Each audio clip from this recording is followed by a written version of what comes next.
Mazwanda dzwe ogahanima kurwa mazwanda dzwe mazunyiwa.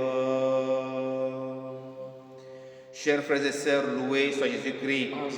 Aujourd'hui, l'Église célèbre la dédicace de Saint Jean de Latran. Et les textes soumis à notre méditation sont tirés du livre d'Ézéchiel au chapitre 47 des versets 1 à 12, le psaume 83, voici la demeure de Dieu parmi les hommes.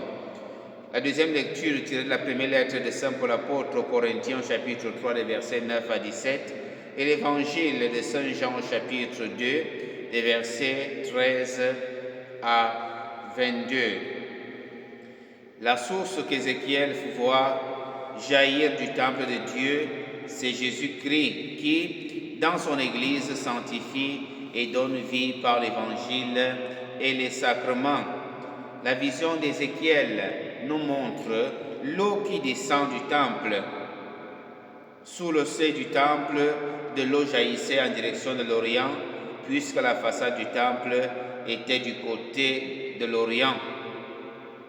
Et l'eau qui descend du côté du temple va avoir des effets salvifiques pour toutes les zones où cette eau la traverse. Comme nous chantons souvent, j'ai vu l'eau vive jaillissant du cœur du Christ. Tous ceux que lavent cette eau seront sauvés et chanteront Alléluia. Donc l'eau qui descend du temple, elle descend dans la vallée du Jourdain et se déverse dans la mer morte, dont elle assainit les eaux. En tout lieu où parviendra le torrent, tous les animaux pourront vivre et foisonner. Donc, tous ceux que lave cette eau seront sauvés et chanteront Alléluia. C'est l'invitation à avoir même accès, à demander au Seigneur la grâce d'avoir accès à la source de cette eau. Rappelons-nous la Samaritaine. Si je te donne de l'eau que je te donnerai, tu n'auras plus soif.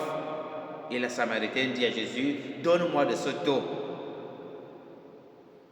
Donc nous comprenons donc que nous avons besoin de nous abreuver dans la source de l'Évangile, qui est la vie du Christ lui-même.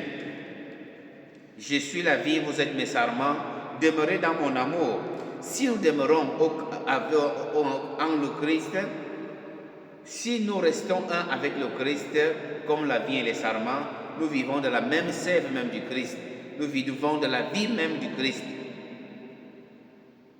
Et nous sommes donc invités à faire un avec le Christ, ou tout au moins à nous ouvrir pour que l'eau qui descend du côté du Christ transversé nous lave. Nous avons fêté le 1er novembre dernièrement, quand Saint Jean le demandait au vieillard, qui sont ceux-ci?